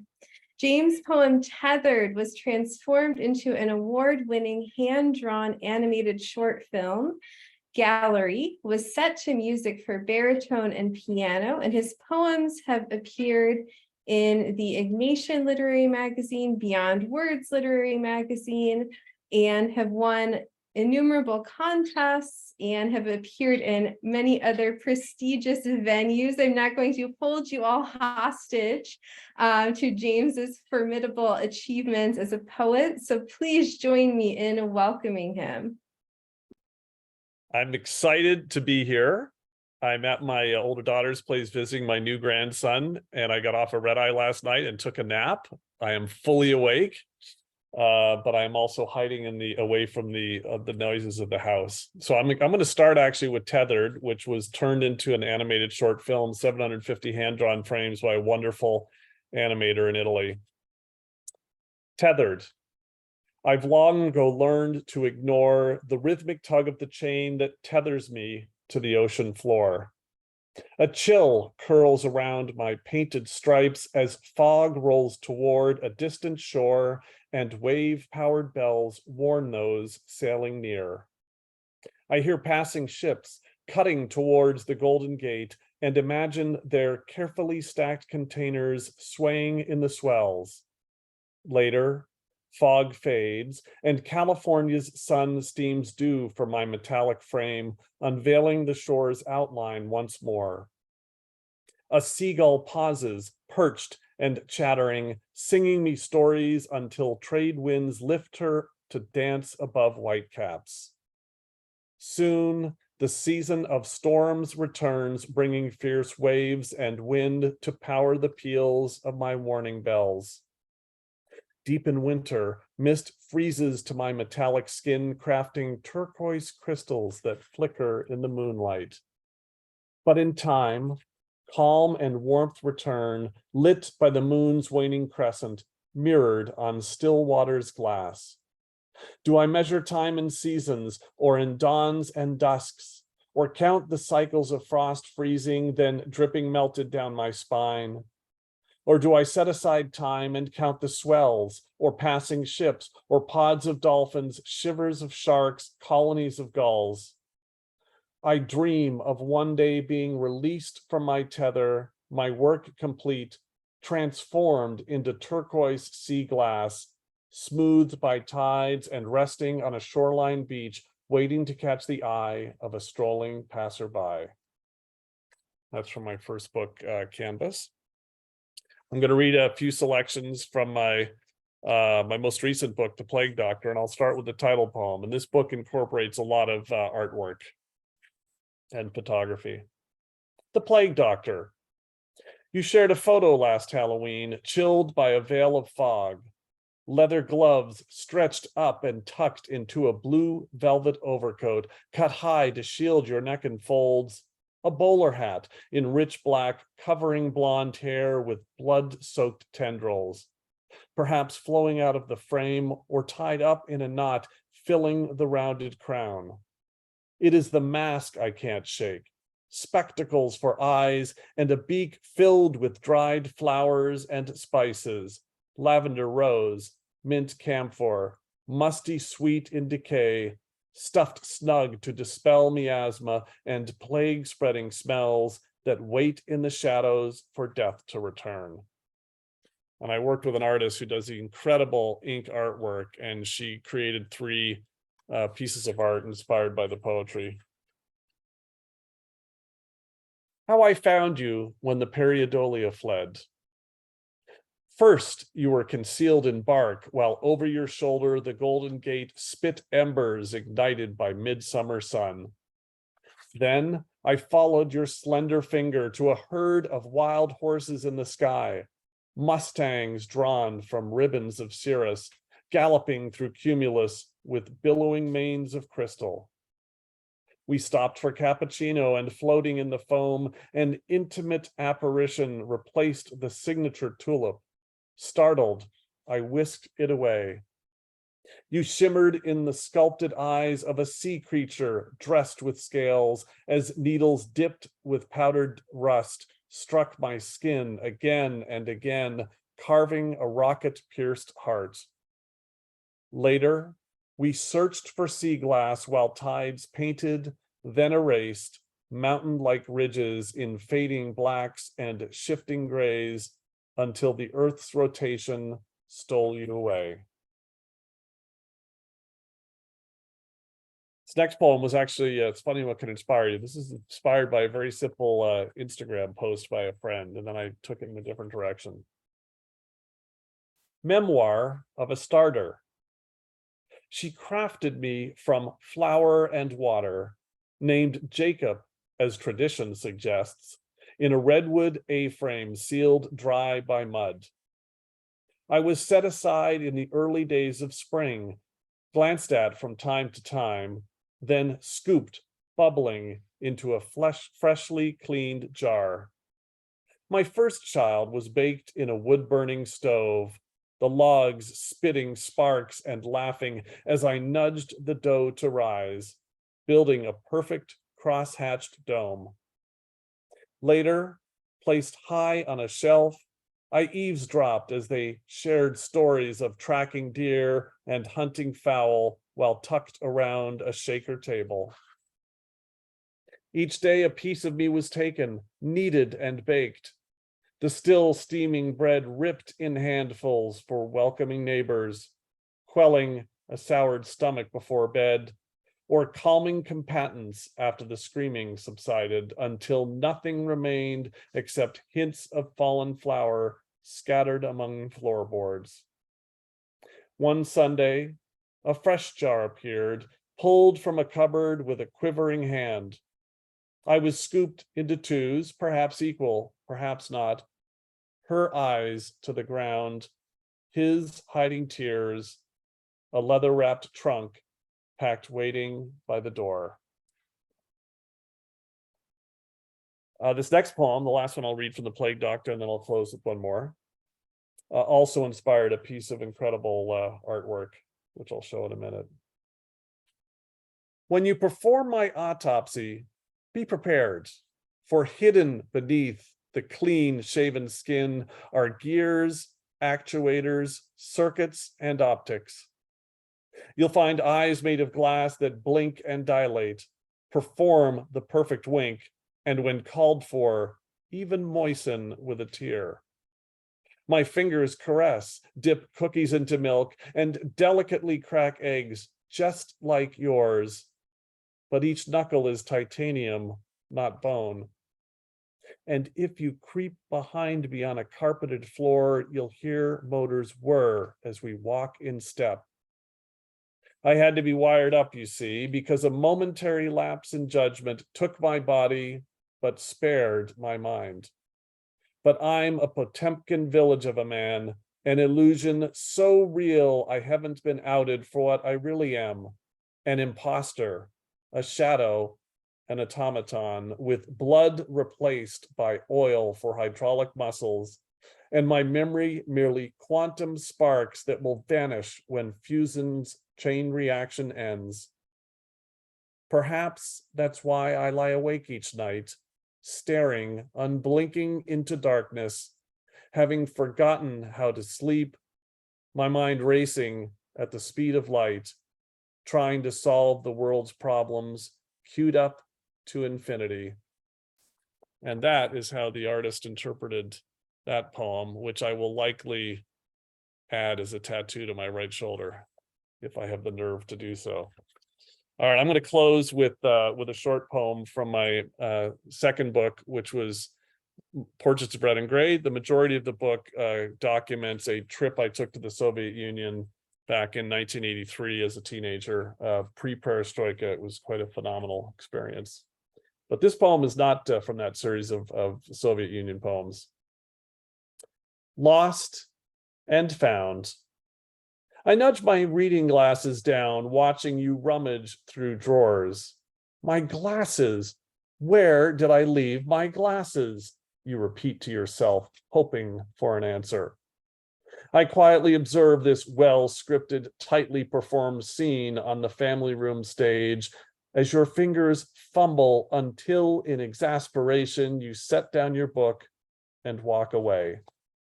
These things we lose track of, a puzzle piece clinging to a sweaty forearm, an unpaid bill, the anniversary card bought last week, a ring of keys all tucked away too safely. I worry most of all about the pages ripped from a daily calendar on my desk, then crumpled and thrown away, one day closer to a final tear. Thank you so much. And yes, I encourage you to go check out my podcast, the Viewless Wings Poetry Podcast. I've interviewed Kristina, Dana Joya, Safia El-Hilo, Olivia Gatwood, and many, many, many more poets over the last 3 years. And I do also take submitted poetry, and once a month or so, I have a set of submitted poems from up and coming poets. So thanks again. And I've been thoroughly enjoying this event.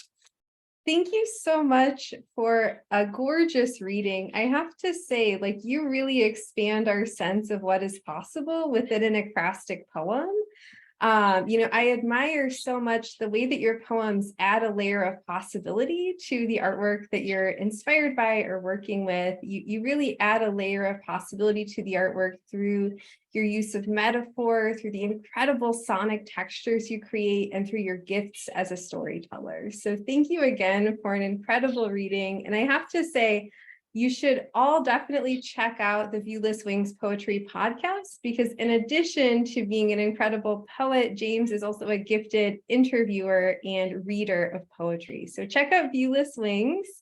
And I am delighted and honored to introduce our final featured poet of the evening. LJ Sysko is the author of 2 books of poems. Her debut full-length collection, The Daughter of Man, selected by Patricia Smith for the Miller-Williams Poetry Series, released in April 2023, and Battledore, a chapbook about early motherhood, published in 2017 by Finishing Line Press. Her work has appeared or is forthcoming in journals and anthologies such as Plowshares, the Georgia Review, Best New Poets, Tupelo Quarterly, and the Missouri Review's Poem of the Week, among many others. As an MFA in poetry from New England College, Sysko is a Virginia Center for the Creative Arts Fellow and was the 2022 Palm Beach Poetry Festival Thomas Lux Scholar.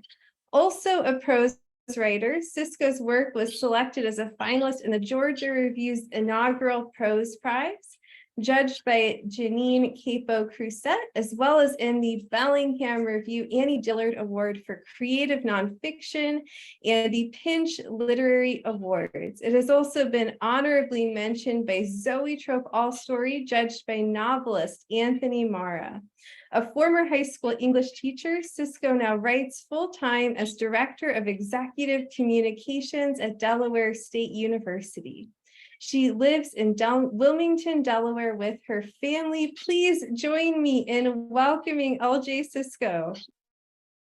Thank you so much. It's really an honor to have been invited to read my work at Lit Balm. Thank you so much, Kristina, Cassandra, and Mark, for welcoming me, and for the talented and crafty fellow readers, including the folks who will read in the open mic following my reading. I am honored to share poems from my new book, The Daughter of Man, which was released in April from University of Arkansas Press as part of the Miller-Williams Poetry Series, as Kristina said, selected by Patricia Smith. This particular book, you may recognize echoes of a René Magritte painting called The Son of Man, which is the one of the guy in the bowler hat with the green apple obscuring his face. And so what I'm aiming to do here is to basically create a feminist retort to that idea, to the idea that sociopolitical forces homogenize humanity, and in this case, not man, but woman.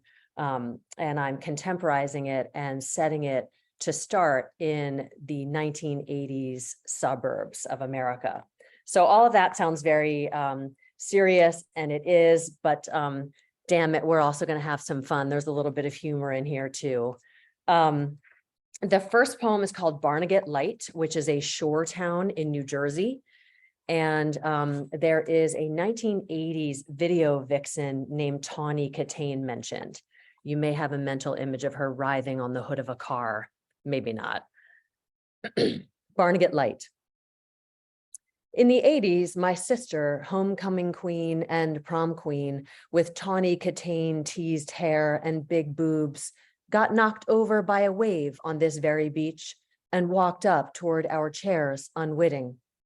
Her bandeau top had flipped itself around, lying on only one breast like a pirate's eye patch, the good eye commanding all it surveys. She squeezed her nose, then water from her hair, and the people seated in beach chairs held their breath, not wanting to tell her, as though the exposure were theirs. And they all froze, rapturous of her power, an Amazon having removed a breast in favor of hunting prowess. And they all froze, rapturous of her shame, Lilith tanned past a pre-Raphaelite hue, save the lone pale fruit. And they all froze, vicariously frail, Eve in the second before Epiphany. And they all cowered, a cyclops, lumbering to a stop over Odysseus's men, one eye enough with which to reduce their number until the sun's glare and a pointed shaft put it out.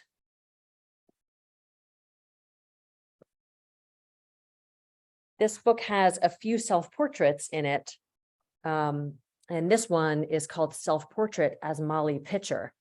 For those who've blocked out what they learned in high school US history class, I don't blame you if you have, or if you never learned US history, Molly Pitcher was a woman or some amalgam of women who might have brought water to parched soldiers during the Battle of Monmouth during the Revolutionary War, thus the word pitcher in her name. And Betsy Ross, the seamstress of the first American flag, has a cameo here too. Self-portrait as Molly Pitcher. I wore a Diana Virgin goddess mask despite my contrary status, pouring pitcher after pitcher for revolutionary soldiers. Oh, how I wanted to scrabble over their terrain, rough and uneven alongside the wagon train, doubling back and over, scouting for the best brook from which to collect, trekking upstream of their latrine, and with each tipple and ladle into a patriot mouth smoked and pursed, I lost a little of my name. Over here, morphed from a whistle into pitcher. Then someone added Molly, and I guess I could have put the bucket down, subordinated myself a little less like a spaniel than a swatch of fodder for the cannon, but at the time they seemed basically the same. Betsy Ross, you know her? As though hookers working the same corner are necessarily friends. I never met her until they locked us both up in an inset box. There in the basement of a history textbook page, we didn't even speak.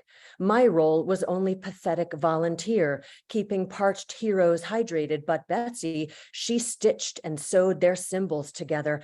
After that, all we saw were stars.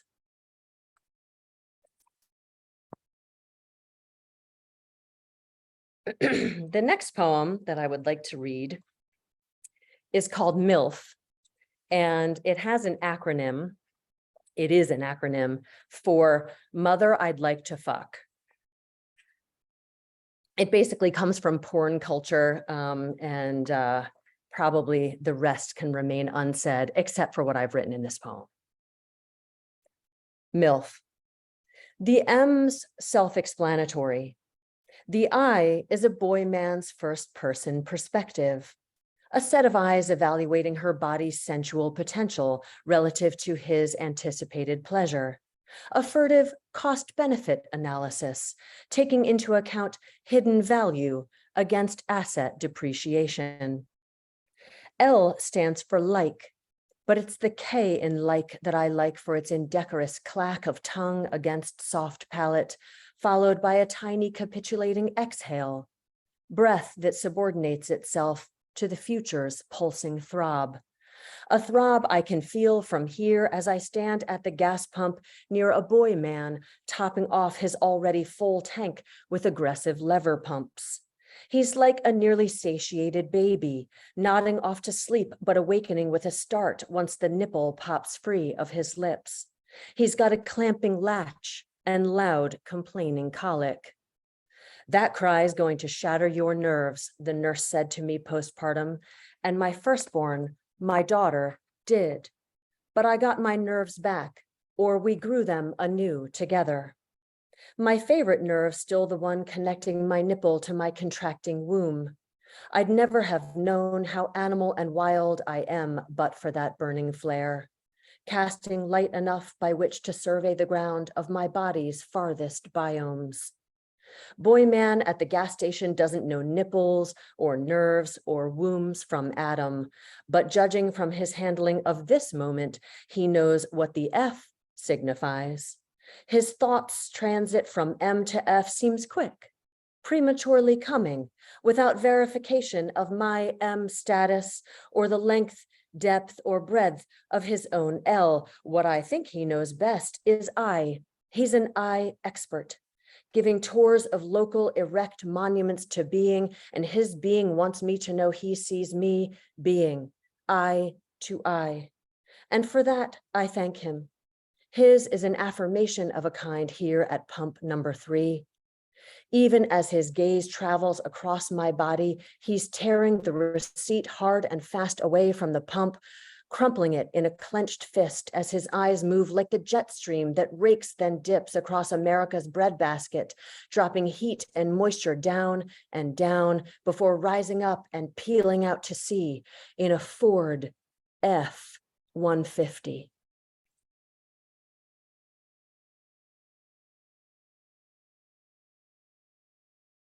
I am being cognizant of the time. So I think what I would like to do is read a poem from the section in the book called The Maven, which comes after The Queen, and it's called Landscape with Wisteria. Purple dangling from an arbor, crowned with buzzing bees, breathtaking freedom and unabashed being. It is difficult to believe such liberty grows from the ground. This pageant draws the eye for a half mile, and walkers stop and point, wishing they had an arbor such as this under which to sit with beverages and a friend or 3. But it needs bracing at the root, since it pulls itself up out of the soil and strangles its trusses, enacting irony in a way someone like Newton or Einstein would have understood. I've been warned not to plant wisteria by those familiar with its self-destructive habit. I understand and empathize with both vine and cynic. In high school, a young feminist English teacher pointed out how little physical space women occupy relative to men. I found this truth so salient that I trained my posture to expand, self-consciously standing like Colossus for a while. What gravity holds down may protest, spitting up cold soil like a baby who is really just an elaborate gastrointestinal tract at the beginning. Guts with a voice box that can cry out but lack language to tell us, this really hurts, or please send me back.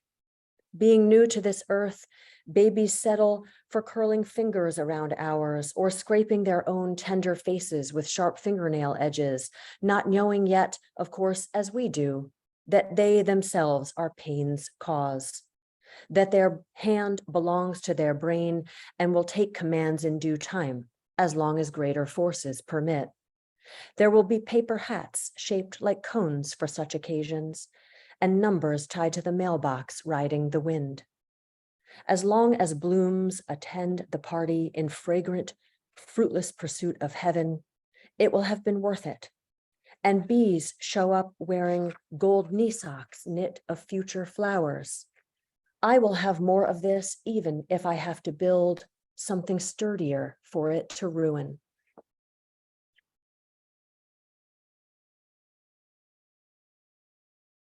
And I think, Kristina, that's it, because I'm at 11 minutes and I don't want to go over because we've got open mic folks. Oh, well, thank you so much for a gorgeous reading. I have to say, LJ, as always, your work reminds me of the great feminist modernist poets like H.D. Stein, Nina Loy, particularly in the ways that you use form and technique to reclaim agency over a predominantly male intellectual inheritance. So beautifully done. And yeah, H.D. Stein, Loy, they're some of my favorites. So that is a high compliment. So It thank certainly you. is. Thank you so much. And thank you to all of our distinguished readers. This has been such an incredible night of poetry and prose, and I am so excited for the open mic. Thank Yes. you, thank you, Listen, Christina. Go on. Mark, you better say a few words and then I'll hit the open mic for you. All right. Well, first of all, thank you, Christina, for putting this together. And thank you, all of you, for wonderful reading. Ruth, Clifford, David, Adrie, Carol, James, and LJ, really fantastic. And yeah, I'm also going to let you know that there is a special show of Lit Balm coming up on August 26th, which is my birthday. I'll let you know how old I am on that day. But yeah, there's a bunch of special guests going to be there. So please come to that one. It should be fun.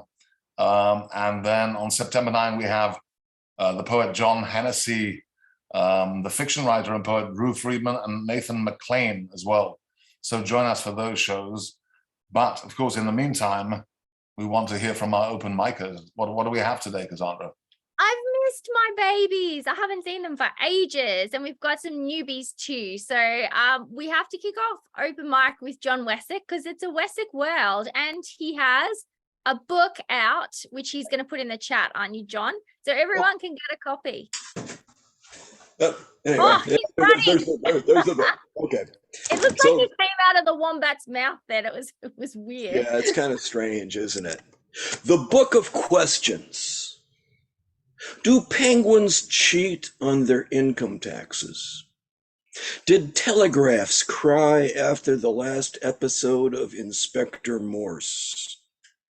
How old must a stapler be to vote? Is the State of the Union address on Elm Street? Did Neanderthals watch silent movies? How much does anarchy weigh? Do verbs sleep late on Saturday? Does the aristocracy make good bookmarks? What about elephants? Can you buy multiplication tables at IKEA? Did you have to stay after school for disobeying slide rules? How effective are SSRIs in treating irrational numbers? What is Fermat's penultimate theorem? What is the square root of green? What color socks do foothills wear? When did rivers stop wearing ties? Are mountains safe to machine wash? What kind of basketball shoes do giant sequoias wear? Can the Pythagorean theorem do a reverse somersault off a 3-meter board? When was the last time a logarithm entered the Olympics? Has a Villanelle ever run the Boston Marathon? Who was the first cheesecake to win a Nobel Prize? Has a punch card ever been heavyweight champion? Does December 31st envy January? What does July taste like? Where did thermodynamics go on vacation? If algebra was born on February 29th, when would it qualify for Social Security? Why isn't Yellow's birthday a national holiday? Does sarcasm get burned if it stays in the sun too long? Can Halloween get chicken pox? Does Labor Day get the flu? How often should an asteroid brush its teeth? Has Thanksgiving had its tetanus shots? Does ginger ale cure a black hole's tummy ache? Why does Antarctica skip dessert? Are there drinking fountains in the job market? What do you feed a pet cloud? Do novels floss after eating corn on the cob? What do tacos wear on Casual Friday? Is a sonnet a fruit or a vegetable? What about a pantoum? What happens when your homework eats dog food? Does my pendulum look fat in these jeans? Is it time for the service economy to go on a diet? When was the last time you told your dictionary you love her? That's the way you start open mic. It's crazy. There's villanelles running the Boston Marathon. There's Halloween, which I think definitely gets chickenpox. But maybe my favorite is, does my pendulum look fat in these jeans? I loved it. That's the best way to open. Thank you so much, John. And don't forget to put your book in the chat so we can all buy a copy. Oh, I've missed it, John. I've absolutely missed it. Next, we have Martha.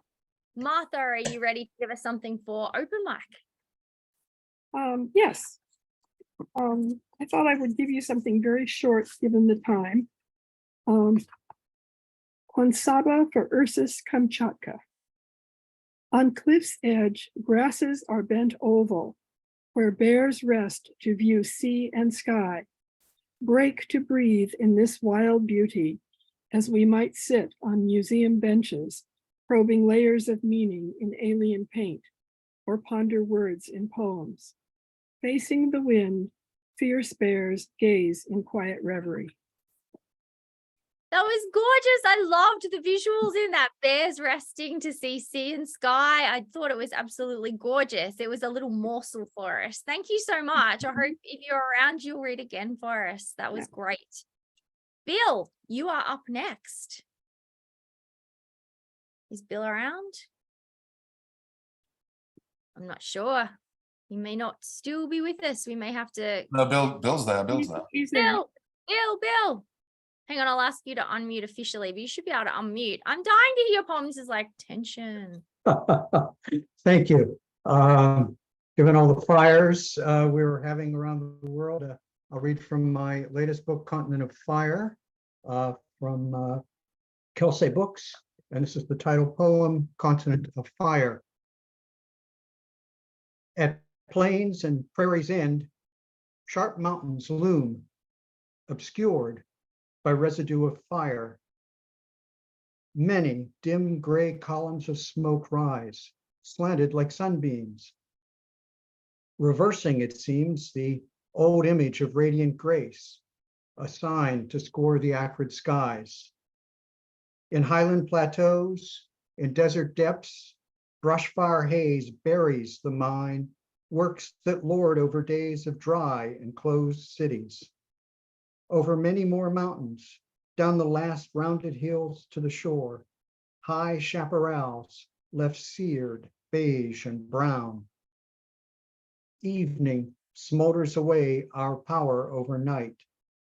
Outside our home, scorched, we wait while losing light. Wow, thank you so much. That was really moving. I could really see those, many dim gray columns of smoke rising. So incredibly visual. Thank you. Thank you so much, Bill. Thank you. The one and only Kurt Lovelace is next. He's going to have something tasty for us. I can just feel it. Can you hear me? Yes, we can. Good. Okay. This is something just a draft, but I'm interested in this topic. I was reading William Butler Yeats's Leda the Swan recently, rereading it for like the 12th or 15th time. And I was there, you have a reaction of the writer to other people's writing. So Leda and the Swan. Zeus was not nice. Obvious understatement. It was always about power. A man forcing himself on women, men, and children, dictating. In the dark castle hallway hang huge pre-Raphaelite paintings kept like mistresses out of visible areas. Through royal silk curtains, a purple moon casts Prince Albert. He sways. His left hand holds a silvered candle, while his other, his rhythmic hand, sweats hard against Leda and the Swan. Victorians kept the human body well covered, lest it emerge ungent and messy and necessary with life. Love had everything to hang on such voluptuous restraint. In days when women died, giving incessant births, the acreage of their bodies wholly owned, stringing fibrous blood between enemies, whole households of treaties bought with their bodies. What of that is not to worship? Incessant sacrifice upon an altar made of men's needs, fathers rotten with their own blood rot. An animal throbbing in the night, his moon glow hand. The prince finishes and exits the hallway, still somehow bewildered at the face of Leda's bewilderment, feathers pressing against her breasts. He could not put on her suffering with his pleasure. Wow, and that was a draft. Come on. What a powerful embodiment of Leda and the Swan. So many great lines. It was always about power. I love a pre-Raphaelite painting. They are my favorites. And a purple moon. I couldn't ask for anything more. What a fantastic piece. Thank you so much, Kurt. Next, we have the Brooklyn Poet Laureate, Cindy Hockman. I've missed you, sis. I can't wait to see you for unofficial Poet Laureate. Unofficial. Oh, sorry, unofficial. We're official in Australia. You're the Australian Brooklyn Poet Laureate. That's what you said in your blurb. You did a wonderful blurb for my book, telling you everything.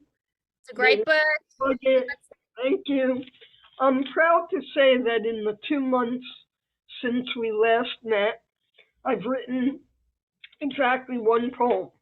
It's not an alliterative, it's not a prose poem, it's not even very good, but at least it's on a timely topic. It's about climate change, so I may as well read it.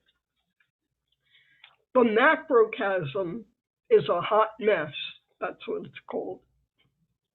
A trembling blue sun casts sinister rays over the whole of the planet, leaving desiccated dust under its glowing, glowering laser. The earth is saved only by the inhabitants' copious tears. Wow, that was punchy. That was a punchy bit of eco poetry from our own Cindy Hockman. And I never write eco poetry, but I just sent it to New Verse News, so they'll probably reject it, but that's fine. No, fingers crossed they take it. And now guess what? You've got 2 weeks to write another poem before the next Lit Balm, Cindy. Get to work. Now we have our favorite finishing Lit Balm kind of special, and I've missed his words of wisdom that take me through the day.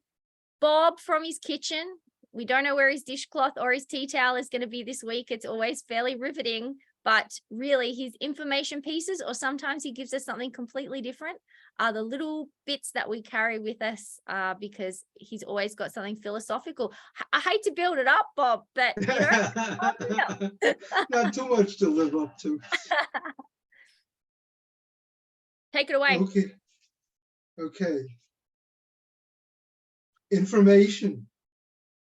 In this game, there are only stones or beans, and a box used for sorting or counting. We are asked to imagine the bees, even though we have never seen them. We are asked to imagine the bears and their amazement at finding the sea. We are asked to imagine what the horizon might really be. We are told to record our journeys, even though all we do is follow the only line we are given. Sometimes the game is played on a map. or in places where there is no light. Wow, that was a fantastic one. And bears, we've had a few bears in this reading as well. So it was thematically wonderful. And now I'm gonna like Mark just follow my line for the rest of the day. That's what Bob's given me today. So Mark, back to you. Thank you. Thank you so much, guys. What a wonderful open mic. But of course, thank you all you features for this great show today. And don't forget, August 26th, my birthday, we will have a special show. Details will be released as we go, but you know, hold your hats and please come. In the meantime, I thought I'd close up with a couple of proverbs in Vasko Popper, who was a Serbian poet's collection called The Golden Apple, which is quite an amazing book.